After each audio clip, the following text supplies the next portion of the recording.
Verification, falsification and language games is the 20th century approaches to religious language. Top two boxes is for those two. These are the approaches that you take to the language. So you have cognitive versus non-cognitive. You must know this. Cognitive are truth claims. These are facts, something that can be known as either true or false. Non-cognitive do not describe facts, cannot be determined as true or false. One of the last slides, or the last slide of this PowerPoint, is showing which arguments fall where. But you need to know which ones are cognitive, which ones are non-cognitive, because they might ask you that in the exam. I do not see you getting through a philosophy exam without religious language getting you somewhere. Whether it's religious language via negativa approaches or this. So we bring in verification as our first argument. This takes us down to where the line is just above the 3 at the bottom of the page. So verification is A.J. Ayer. A.J. Ayer is the name associated with verification. A.J. Ayer was part of the logical positivists, so this goes in the long thin box underneath. The logical positivists of the Vienna Circle. Why are they called the Vienna Circle? Because they were a group that met in Vienna. It was led by the writer Maritz Schlick. They met regularly to discuss issues rising in logic.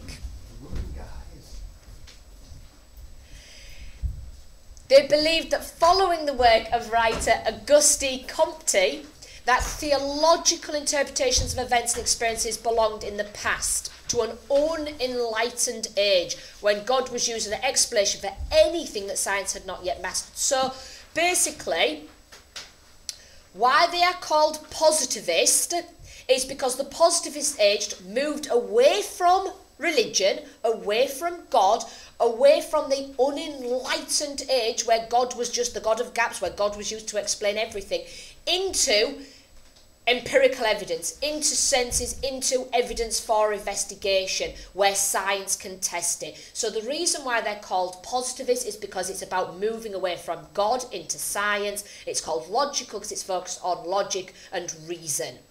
So that's where the name logical positivists come into. This is verification, falsification, and it was Wittgenstein had an influence on them but wasn't part of them.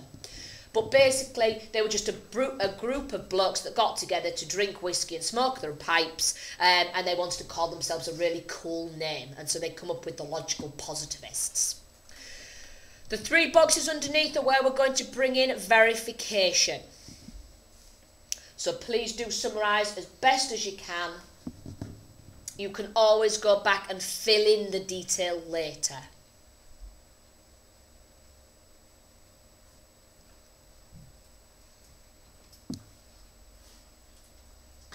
So, the first box underneath is for Ayer. Ayer is the name you need to know. Ayer is your emotivism guy of metaethics as well. It's the same man. So, that is the for that first box. Ayer in 1936 wrote Language, Truth and Logic at the age of 26. It's a real snore. I do have it if you wish to borrow it, but I don't recommend it. He used the ideas of Wittgenstein and the Vienna Circle to set down rules to judge if the language we use means anything. So don't forget, religious language is about, is the language we use meaningful? Like metaethics is ethical language being meaningful, this is religious language meaningful. Thus, statements are meaningful if they fall into analytical and synthetic. Now, we know those words. We came across those words in cosmological and ontological. Analytic and synthetic are terms for English language. It's not philosophical terms. They're not terms that this man's created. Analytical is true by definition, such as those found in the dictionary. All bachelors are unmarried men. Bachelors, unmarried goes together. If you said all bachelors are married men, you're just wrong, because by definition a bachelor means unmarried. These include tautologies, where you say the same thing twice, so a bit like univocal language, so ice is icy. Or mathematical statements. All of these are meaningful. Triangles have 3 sides. All analytical. On the other hand, synthetic are not part of the definition. They add additional pieces of information that you need to then Explore. Herbert is a bachelor. Sounds like a bachelor's name. Herbert is a bachelor is not part of the definition of Herbert and needs additional information of meeting him to see, oh yeah, he is married, or oh no, he's not married, and therefore it's meaningful. So even if Herbert is a bachelor and you meet Herbert and he's actually married, so therefore he's not a bachelor, it's still meaningful because you've proved it false. So you still found evidence against it, so it's still meaningful. But you need to find Herbert to find whether it's meaningful or not. You need to be able to test the truth or the veracity of that statement. And obviously where Aya is going to go is God exists is not analytical, it's not definition of God. Whether Descartes and Anselm argue that or not in ontological is different. And God exists, you can't find God to prove it true or false, you can't empirically test it, therefore it is meaningless. That's where we're going. Box in the middle for his verifiability theory then.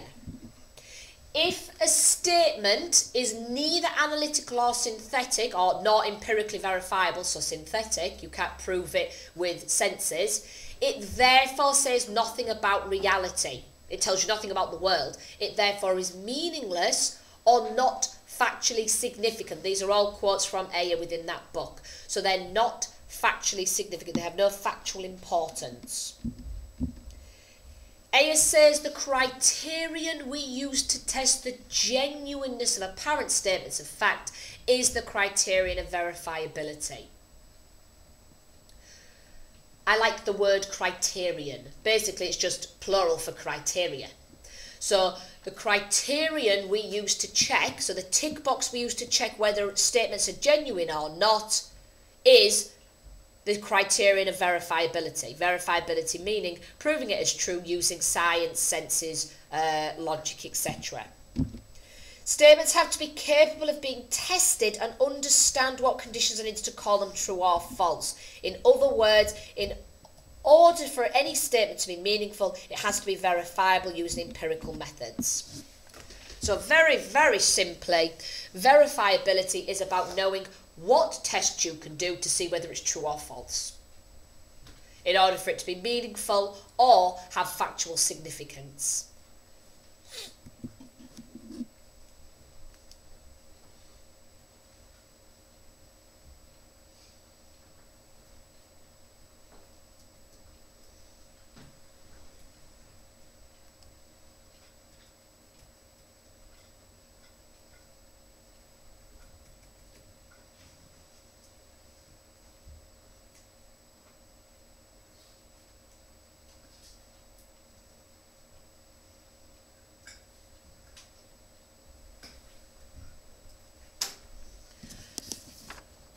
Third box then to do with verifiability and religion. So the two boxes so far have been what does Aya argue, what is the verifiability theory, and now how does it link with religion.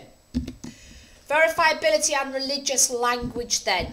Firstly, any religious language or claims about God, such as God created the world, or God answers my prayers, or the Lord is my shepherd, these cannot be verified as true or false, therefore are meaningless. You cannot verify that God answers your prayers. You cannot prove or test or see as true or false that statement. Therefore, that statement is meaningless because it's not analytical or synthetic. Thus, God is perfect, immutable, transcendent, tell us nothing about the world around us, and are talking of ideas beyond human sense observation. Similarly, religious experiences are meaningless as they are not verifiable because one is recounting a set of emotions. Now, if you wish to be clever, if a question comes up on religious experience in your exam, even though it came up in the first year's exam last week, I still think it might come up for you because there's so many questions they might ask. If it does come up, then you can use verifiability against it, because verifiability directly criticises religious experiences, so you can use it in an answer. Secondly, religious believers cannot state under what circumstances they would call these claims true or false, nor can they suggest a test. So not only can they not prove what they're saying as true or false, they can't give any way of doing it either. There is no criterion they can present to say, oh well, I can't prove it as true, but if you did this, then you'd get the answer. Because you can't even find a way of seeing whether these claims are true or false. You can't suggest a test or anything like that. It also remains meaningless. Ayer is not arguing that such statements are not important, just that they are unverifiable and therefore have no factual significance. So he's not saying they're not important to the individual. He's not saying that when people say, oh, God is my shepherd, that it's not important to them. He's just saying it has no factual significance. It tells us nothing about the world, and therefore they are unverifiable. He says that such a reality have all been devoted to the production of nonsense. Love that quote. Such a reality is God talk, has been devoted, nice use of the word devoted there, because obviously people talk about devotion, to the production of nonsense. Talking of God is talking nonsense.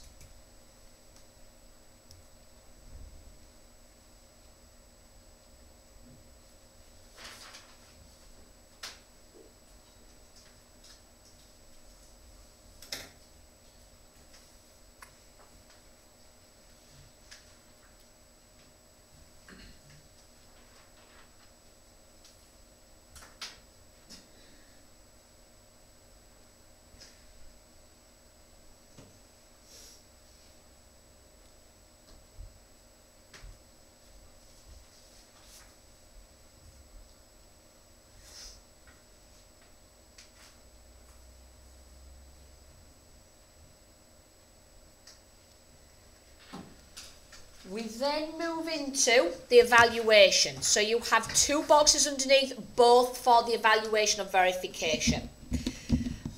So these go in that first box.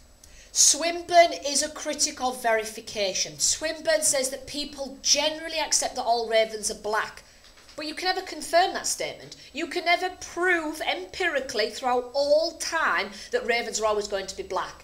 But it still has meaning, you still understand it. So just because you can't prove it doesn't mean something therefore becomes meaningless. Only the top bullet point is Swinburne, the rest are just general problems, otherwise the slide would be called Swinburne. Strict scientific views also mean the statements people say, so I'm not feeling very well, are meaningless, even if they make perfect sense because they're based on an emotion and a feeling. So I'm not feeling very well, or ugh, that tastes awful, or something like that. All of these cannot be tested empirically. They're personal experiences, and therefore, according to this argument, are meaningless. Try saying that to someone. When someone says to you, I'm not feeling very well, oh, that's meaningless. No, it's not meaningless because you still understand what it is that they're saying. Finally, Ayer presents strong verification. This was a type of verification he talked about. Strong verification is when something can be verified conclusively. So 100% by observational experience, you can conclusively verify it happened. Problem with strong verification is, nothing you say about history can ever be strongly verified. You weren't there, you don't know. We can't 100% without doubt verify, for example, that Henry VIII existed. We have records, but those records might be wrong. We have paintings. Those paintings might be fabricated because it's always second-hand information. So the problem is strong verification does not work. However, Ayer did recognise this later. Not only was his first book boring, he did a second edition where he said actually strong verification doesn't work and has no possible application because nothing can be 100% conclusively verified. So even Ayer saw problems within his own argument.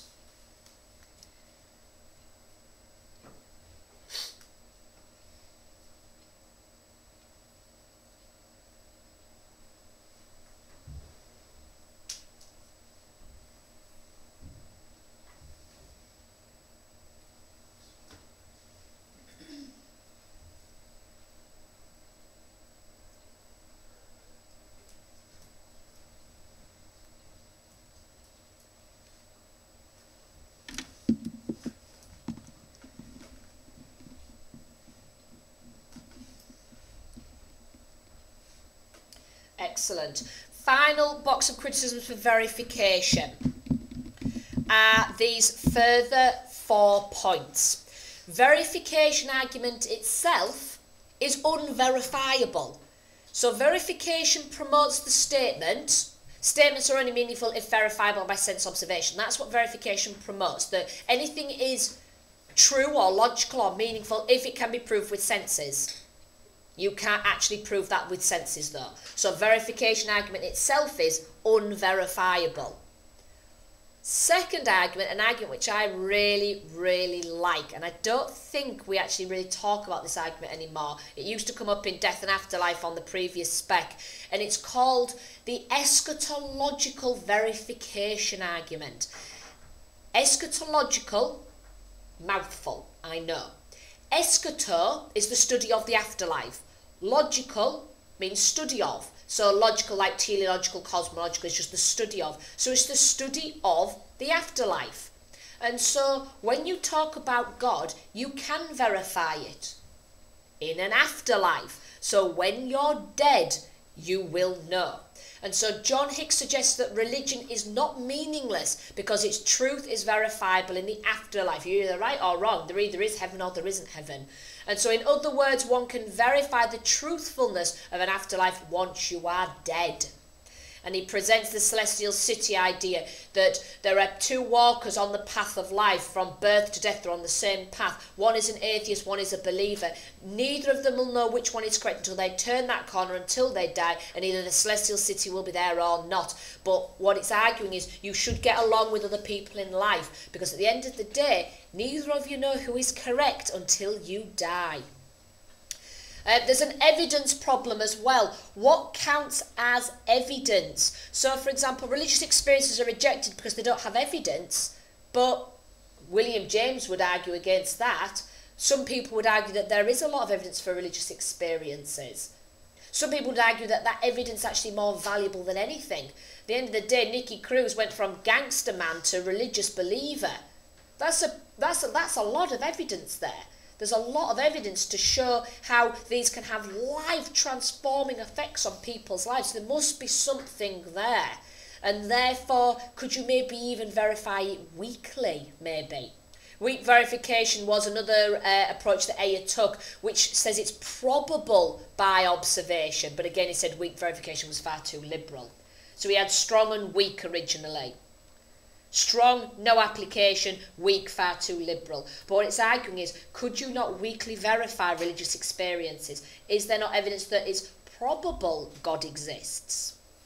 Finally, what really can be verified? Poetry, music and Shakespearean sonnet. Yes, you can see music. Yes, you can read the words of poetry, but that effect it has on people, that feeling you get, those goosebumps you have, none of them can be verified, but it still has meaning. Meaning to that individual on an individual level. Are there any verification questions? If you get a question in the exam on verification, go for it. This is a really good one to get marks with. Use verification versus language games, you're onto a winner. This is not popular topics. Students will avoid these. I think you can do very, very well on these. Alright, so we then move into falsification. I know you're getting tired now, you're doing ever so well. There are 3 boxes underneath. These are all for Antony Flou's falsification argument. So, Antony Flou's falsification principle. Antony Flou's article, Theology and Falsification. This goes in that first box and I'll just talk you through it. So again, do your best summarising it because I know there's a lot on this slide.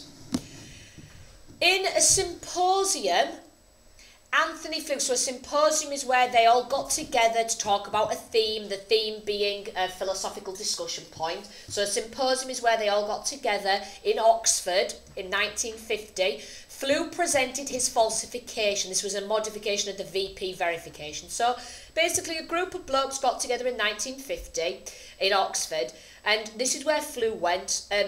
Yes, this is where Flew went, oh, look what I've been talking about. Look what I've developed. And so he drew upon the work of the logical positivists, but suggested that rather than verifiability, you should focus on falsifiability. So rather than looking at what evidence supports something, look what evidence goes against it. And so, for example, I've spent my morning teaching a philosophy class. That would then rule out other things I could not possibly be doing at the same time. So I could not, for example, be baking a cake or flying to Hawaii or paddleboarding in the North Sea. And so you know what evidence can count against, or I know what evidence can count against that statement. So I am teaching a philosophy class can be falsified, so shown meaningful, by knowing what evidence goes against it. So I wasn't baking a cake because I was in philosophy. I can't be paddleboarding because I'm in philosophy. And so it shows what I can't be doing, and so that supports what I am actually doing because it's evidence that counts against it. This is how alibis work. Because you can't prove what they're saying is true, you find an alibi is someone that says, oh yes, but they were there because they can't have been there, and there then doing the murder. And so the alibi shows that they can't have been somewhere else, so they prove it wrong. They show it counts against it. And so this is how alibis work in court. If the defendant can show what they were doing at the time of the crime, this rules out their participation in that crime. In other words, they can prove the statement false by presenting what counts against it. Put very simply, this isn't about finding evidence to support something, it's finding what goes against something. So if you can find evidence against it, falsify it, then it becomes meaningful. It has meaning what you are saying. So you're in court because you are being committed of the crime of murdering somebody on Tuesday night. Your alibi then says, well, they can't have been there Tuesday night because they were with me and we were at a football match being recorded in front of thousands of people. Therefore, they've proved it false. They've shown what evidence counts against it, against the statement that they were killing somebody. C.S. Evans says the quote as well, an assertion which does not rule out anything but rather compatible with any conceivable state of affairs does not appear to assert anything either. Thank you, C.S. Evans, very clear. Basically what C.S. Evans is saying there is when you make an assertion, telling someone something, that doesn't rule out anything, it also doesn't assert anything either. So it's about never ruling out anything. As soon as you start ruling out things and saying, oh no, it's not that, no, it's not that, no, it's not that, no, that can't go against it, it doesn't actually assert anything then either. It's about always recognising what evidence counts against something. This will make more sense when we start applying it to religious views. So, box in the middle is for Anthony Fleur's example. This is, in a university debate, he used John Wisdom's parable of the gardener. So John Wisdom's parable of the gardener, which he wrote in an article called Gods, is what Fleur used in the debate. And so the parable of the gardener, or the walkers in the jungle, I often call it. Two explorers in a jungle find a clearing where there's flowers, where the grass is cut, where everything's neatly kept. One of the explorers believes there's a gardener, the other does not. And so in order to try and prove what they say or find something against that statement that there's a gardener, they try and falsify that statement. They set cameras to see whether to find evidence against it. The cameras never find the gardener. So then they set dogs. The dogs never find the gardener.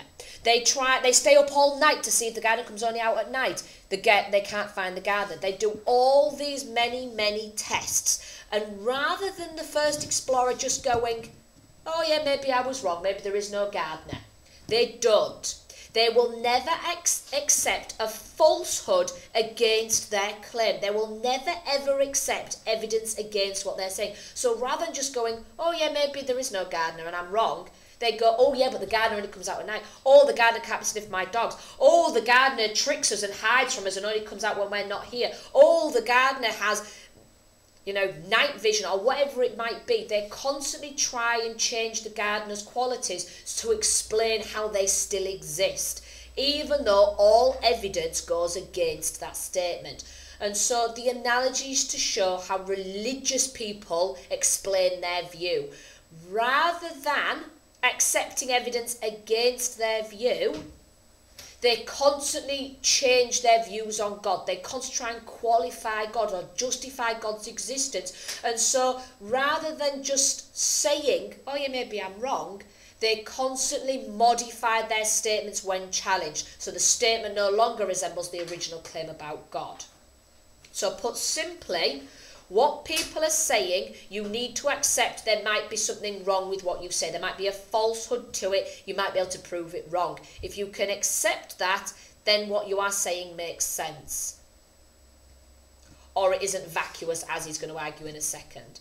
But because they will never accept anything that goes against their view, la la la la la, I'm not listening, you're not right, I'm right, I will not accept anything against that view, what they then say then doesn't make sense. You have to accept arguments against it for it to not become vacuous.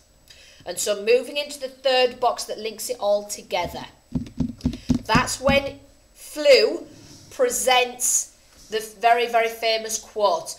Their belief in God, dies the death of 1,000 qualifications. That is a brilliant quote. I highly recommend you learn that quote. What it means is that their belief in God is justified so many times it dies a death. The God they start with and the God they finish with dies a death 1,000 times because they constantly try and qualify or give qualifications of God. So the God they start with and the God they finish with are two different gods. This means the original belief, so for example, God loves us all, is lost due to the amount of qualifications they are used to justify the idea against problem of evil, for example. It's a bit like that idea of changing the goalposts. So the goalposts are set, you say something and they go, oh yeah, but that's not in that case, so they change the goalposts. Oh, it's not in that case, it's like this. And they constantly change the goalposts. So you get to a point where you think, oh, what you're just saying just doesn't make sense then.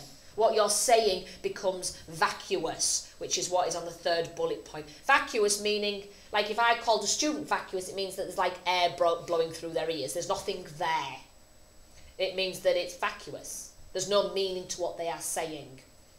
So, for example, when believers say God is different from us, they end up with a description of God that has no content. Their statements are empty, their statements are vacuous. There is no content to it because they're constantly changing the qualifications of God when faced with problems. Rather than just accepting, oh, I might be wrong, I still believe it, but I accept what you're saying. Then it's fine, then it's not vacuous. It's about you have to accept what people say. This argument works very, very clever against atheists as well. Dawkins' arguments become empty, vacuous and have no content because Dawkins will never ever accept that he is wrong.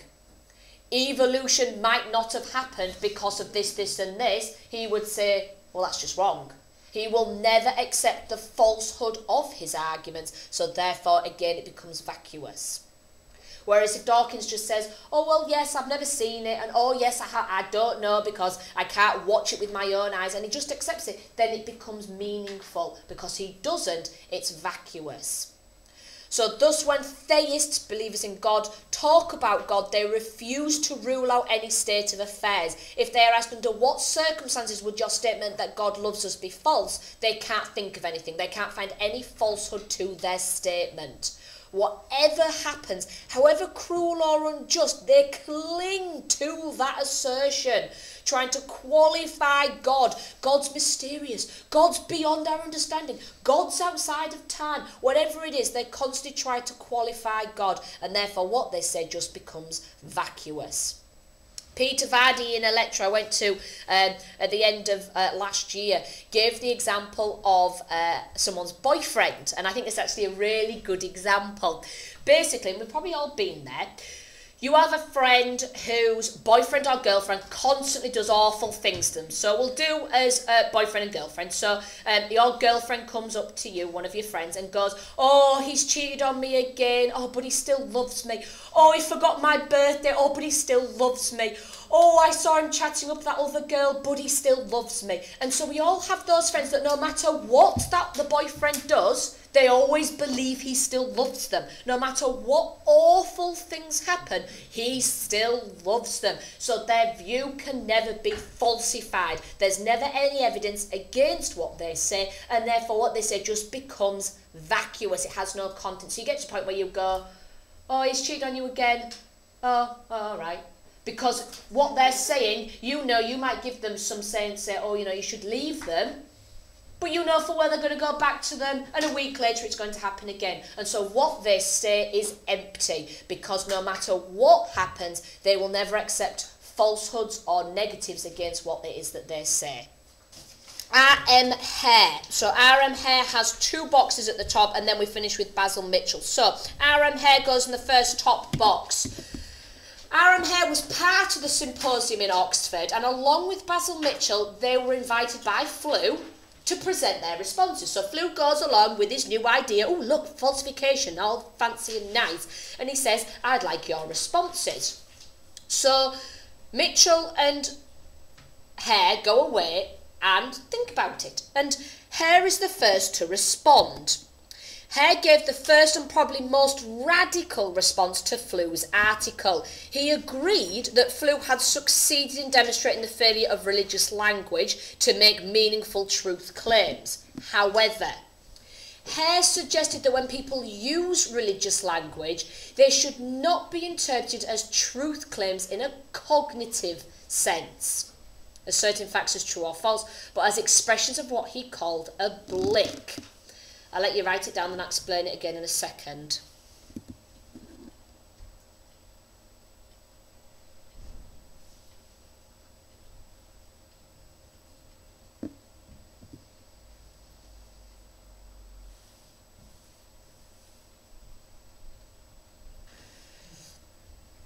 So what Hare is arguing, he's kind of doing the praise sandwich a bit there. He's saying, I agree with you, Flew, to an extent. I recognise that you're trying to demonstrate the failure of religious language to make meaningful truth claims because they won't accept anything of falsehood against them. He said, I accept that. But he says the reasons why they do it, I don't agree with you on. He said that it's not that they're making cognitive claims. They're not asserting facts as true or false. They're not making cognitive claims saying, so that example we had on the last slide about the belief in God. They're not saying that as a fact. They're not saying that as a true or false claim, something that you can find falsehoods against. What they're doing is they're saying it as a blick. A blick is an expression of a personal attitude or commitment. And so Hare is presenting a non-cognitive approach. Anthony Flew and verification are both cognitive. They're both arguing it as fact. What Hare is saying is, no. When a religious person talks about their faith, they're saying it in a non-cognitive sense. They're saying it as an expression of a personal attitude. And therefore, in that way, you cannot criticise it for being cognitive.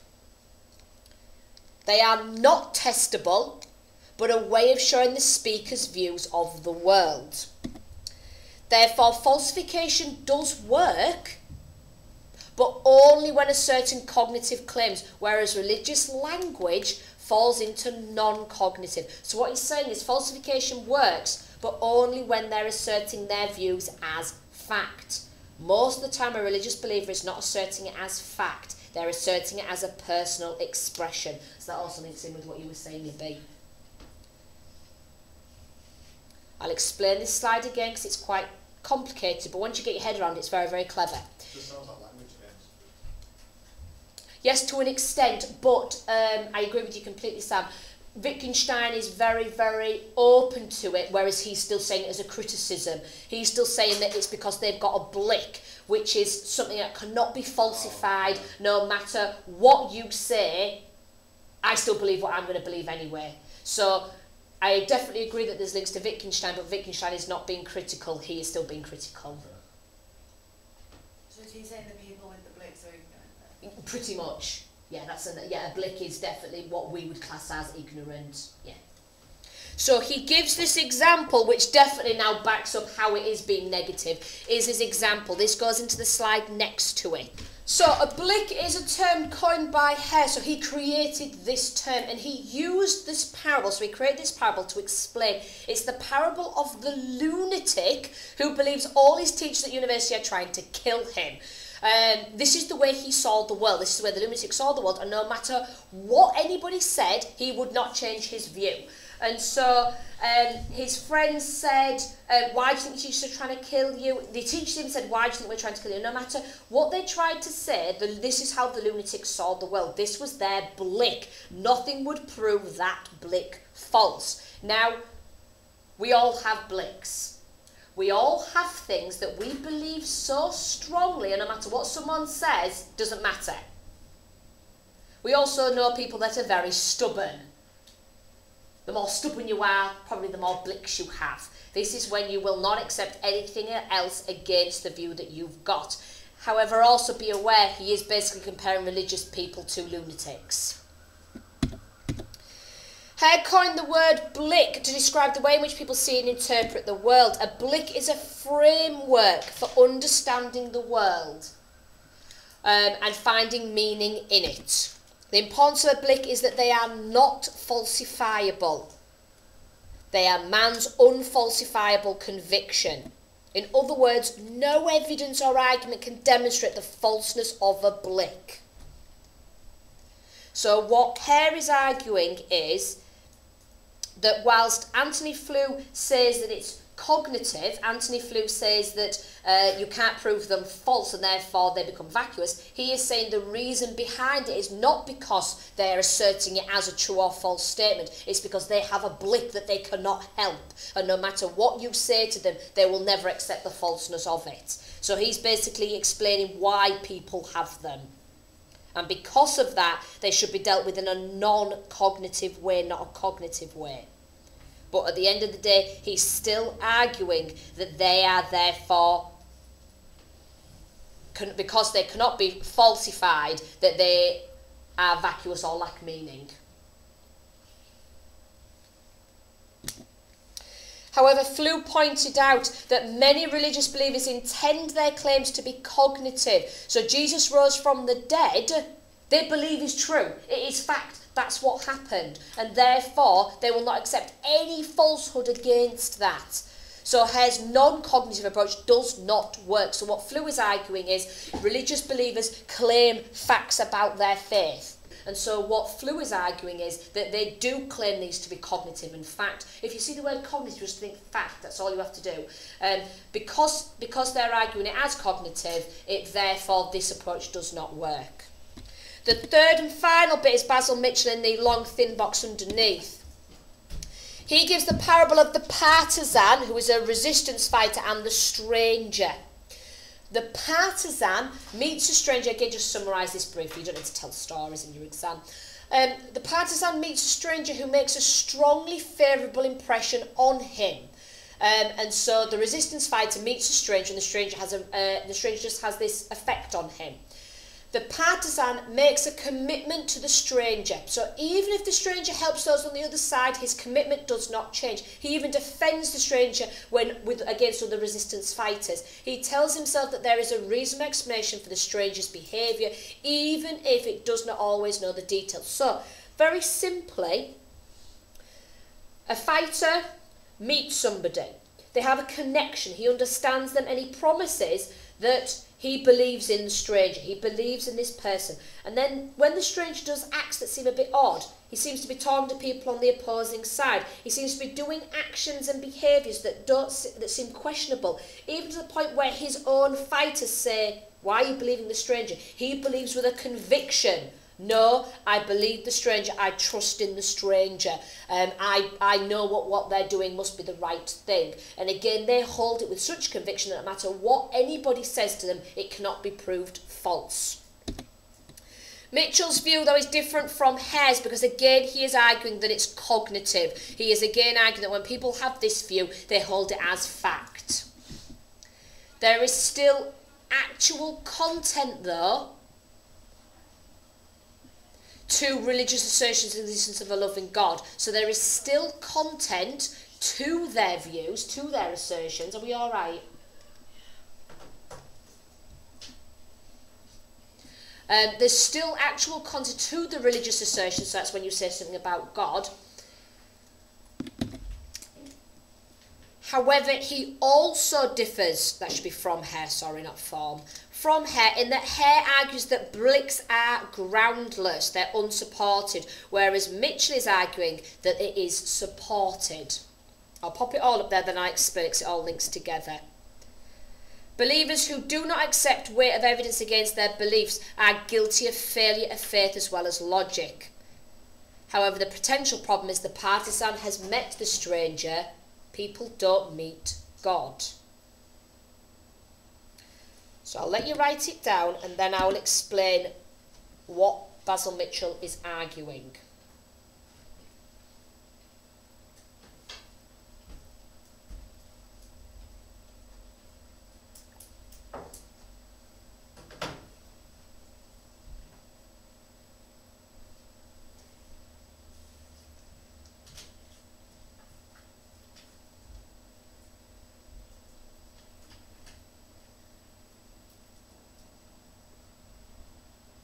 So what this is saying is this.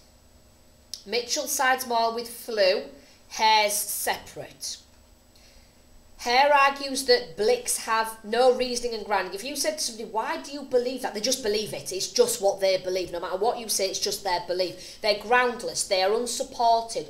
Whereas what Mitchell is arguing is that the partisan has an understanding with the stranger. There is grounding there. There is meaning there. So no matter what people say, they believe in that stranger. And therefore it becomes cognitive. It's fact to them. Their belief in that stranger is fact. Just like a religious person's belief in God is fact. It has grounding. It has meaning. There's a reason why they have faith in God.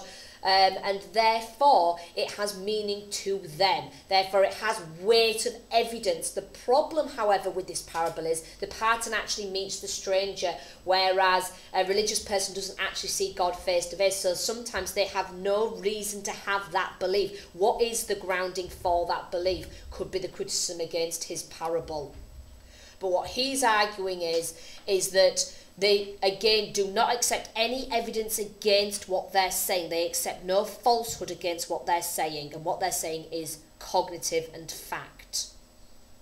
So is he agreeing with? He's agreeing with Flew. He's agreeing with Flew, not with Hare. So he's arguing again that it becomes vacuous because they will not accept any evidence against it, because what they're arguing is cognitive as fact. Like if a fighter agreed with somebody that seemed to be working on the other side and everyone else is like, why the flipping heck? And he's like, I just believe it. I just believe in that person. And they're like, what's it based on? I just believe it. And it becomes vacuous. Whereas what Hare's arguing is, oh, let them off. It's just a Blake. It's just their personal perspective. And so Hare's arguing that you should let them off for it, but all three are arguing that it does become vacuous. What did Wittgenstein say then? You just have a quote there as well if you wish to use it. So the quote is, whereof one cannot speak, thereof one must remain silent. There's no box for it, but there's a quote on this on the PowerPoint if you want to use it. Basically, if you have nothing good to say, don't say anything then. That's what Wittgenstein is saying there.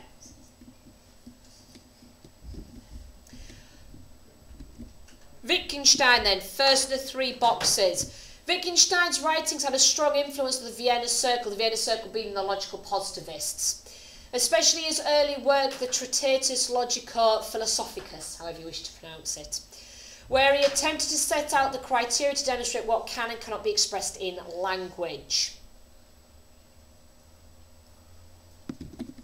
However, Wittgenstein was not a member of the logical positivists. He influenced them. That's the verification and falsification people, but he wasn't part of it. He believed that reality is not all completely intelligible, understandable by us or to us. So Wittgenstein's presenting an alternative theory completely. Wittgenstein is one of the most influentially recognised people within literature. Wittgenstein is very, very notable. Many aspects of reality we can experience with our senses, yet other aspects such as infinity or timelessness we cannot. And so for Wittgenstein, people should limit themselves to talking only about those parts of reality which can be conceptualised. Conceptualised, you can see, you can understand it. The other areas may or may not be true, but we'll never know. Therefore, we are always unable to talk about them meaningfully. So basically, you can never really talk about things meaningfully if you cannot conceptualize them, if you can't put them into concepts that are experienced, that you can't experience infinity. Therefore, you're unable to talk about them. However, he changed his mind later in life, as so many of them do.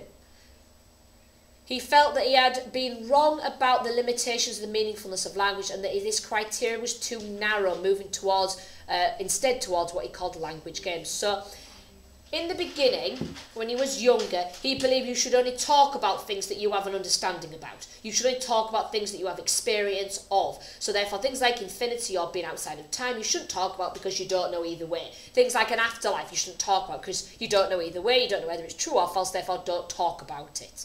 However, later in life, he did think, it's a bit narrow.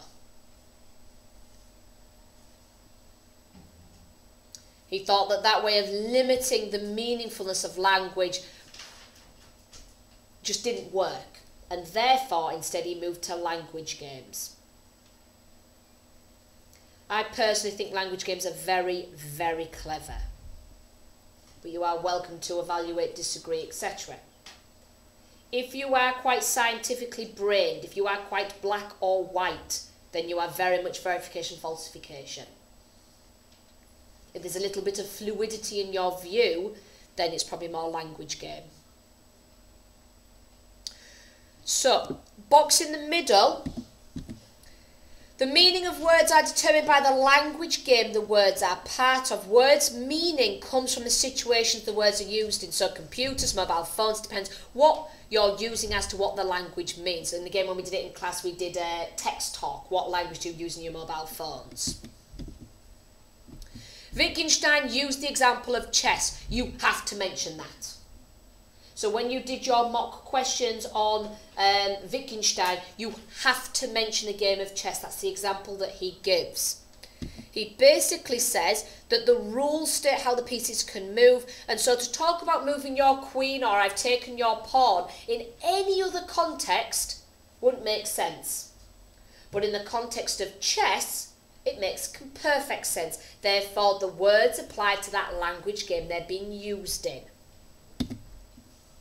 Therefore, if you use the words that do not follow the particular rules of that game, you are talking nonsense. But if you accept the rules of the game, the language you use then makes sense. He used the term Lebensform, form of life. That is what came up in your mock exam.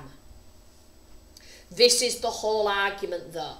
So this isn't just one tiny part of a slide, this is the whole argument, this focus on Lebensform, this idea of a form of life. What is a form of life? Language games. The way you use language is a way of life, it's a form of life. And so he uses it to signify the context in which language might be used. So sports commentating is a form of life, as is office admin or driving a steam train. He actually gives the example of driving a steam train. So Wittgenstein uses the example and says about talking about the pedals and the different levers, etc. But talking about pedals and levers and letting out the steam makes no sense unless you are talking about how to drive it. And unless you have a go at driving it. So he does give the example of the steam train. But what this is saying is, and many of you have different forms of life. Many of you have different, so you'll have language that you use with your friends, you'll have language that you use with your best friends and acquaintances, language you have with your siblings, language you have with your teachers, language you have with your parents. All of these, you can be part of many, many different language games. And all of these are a different form of life. All of these are a different way that you represent or talk about things in your life that are all meaningful within that context. And so there are rules within your games, and if you don't apply the rules or you take the words out of that game, you then talk nonsense. So it's about knowing it and it's about being part of it for it to then make sense. In Uncertainty, Wittgenstein demonstrated how statements made are often groundless, groundless meaning unsupported. So, for example, we cannot justify the statement, this is a PowerPoint. We cannot find reasoning to support why we call it this. It is just how we are educated to understand the world. Basically, we put words to things. You didn't like this the first time round, Sam. Yeah, because everything's a made-up word. Yeah? And we apply meaning to that word. Yeah. And his whole argument is we give meanings to stuff, right? Yeah, true. But you still can't justify why it's called that. So we cannot find reasoning to support why this is called it. We just know it is because that's the way we see the world. Definitions in this way are groundless beliefs, but they shape the way we understand the world to an enormous extent. So definitions, a bachelor is an unmarried man. Why do we call them bachelors? Why are they called bachelors? Why are unmarried women called spinsters? Why do we get spinsters and men get bachelors? We understand what they mean. We're educated to learn them words. But why are they called that? So for Wittgenstein, this is similar to religious beliefs. Views such as heaven and hell are groundless. Whether you believe them or not, they are groundless because you cannot provide evidence for or against them. Therefore, it is not about facts. It's non-cognitive. It's not about facts. However, they still shape the way we think and see the world nonetheless. So again, he's not criticising, but it is a little bit of somebody isn't going to be jumping for joy being called a groundless belief. The more people participate in the religious behaviour, the more they will understand the language and the special meanings, be part of that language game. As you become more immersed in the community of Christianity, for example, it becomes a form of life or a Lebensform.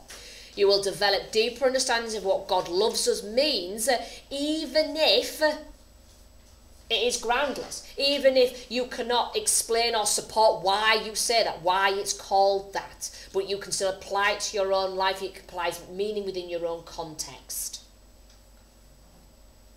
It becomes part of your life. But it is about immersing yourself within that community.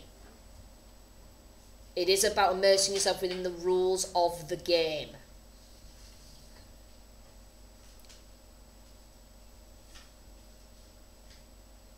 So many things within Christianity, for example, have special meanings, like going and having Holy Communion, taking the body and blood of Christ, or the Ribena and the cracker. It has deeper special meaning. And when you immerse yourself, if you had no clue, you went into church and they said, can everyone come forward now? And you followed everybody else and you knelt down at the front and then somebody gave you some Ribena, you'd be thinking, what the flipping heck's happening here? You'd have no clue what was going on if you were not part of that form of life, that way of life. If you had no idea what was going on. And then if somebody tried to explain it to you, you'd still be like, that makes no sense. Why is it called that then? And why do you do that? It still doesn't necessarily, it's still groundless in that sense, but they have meaning by it being part of their world. It's part of their language game.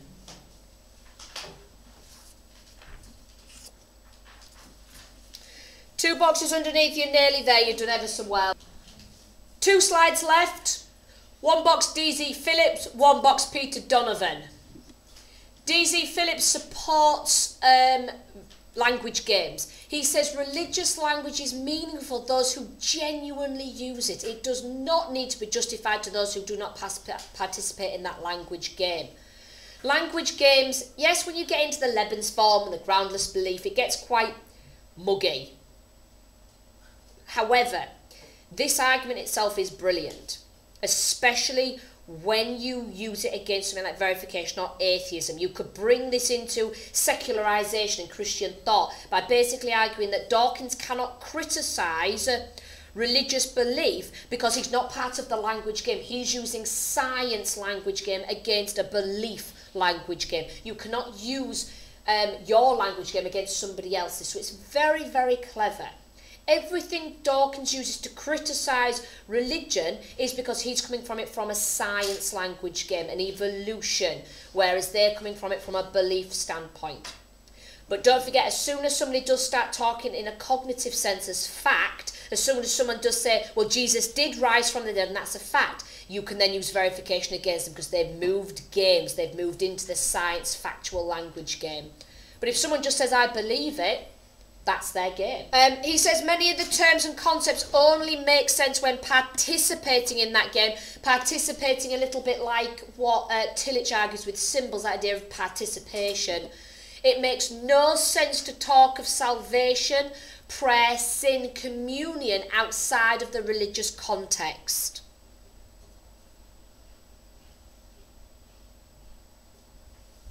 So salvation, prayer, sin all make sense within the religious context and do not make sense outside it. Peter Donovan wrote a book called Religious Language with a really boring front cover. He says that way of speaking is a useful reminder that misunderstandings and confusion are likely to result if statements are taken away from their context and analysed without regard to the usual circumstances in which they were uttered. Boring book, really good quote. What he's saying is that the way of speaking is a reminder of how misunderstandings and confusions happen, and they happen when people take what's said out of context. You know, like when someone says something to you and you say, you know, they come and say, oh, you've said this about me, and you go, hang on a minute, that's been taken completely out of context of how I actually said it. That's how misunderstandings happen and confusions happen. And so you have to recognise the language game that it was used in, the Lebensform it was used in, the context it was used in. Otherwise, it does lead to misunderstandings and confusions.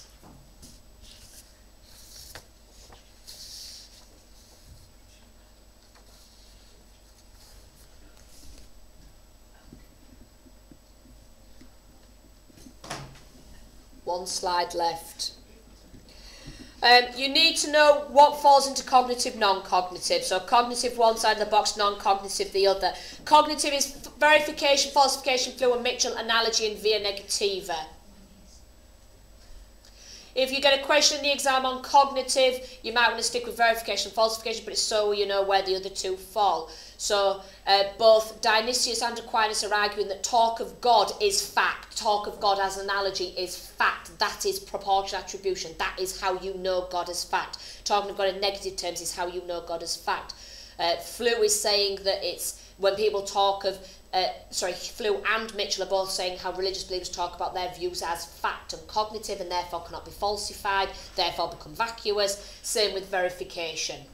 Verification is arguing that religious beliefs are viewed as cognitive and therefore cannot be verified because they're not fact. However, non-cognitive is this idea of more personal, more feelings, more not something that can prove true or false. You've got definitions at the top of this sheet. That's Hare's falsification, symbol and language games. So Amy, if yes. you've got a question, for example, that said critically assess the cognitive view of the non-cognitive, yeah, a better way to whatever, could you just pick one off each side? Yeah, I do verification versus language games, something like that. Yeah. Just compare two that are relatively on the same thing. Yeah, I would. Yeah. Thank you very much, everyone. Well done.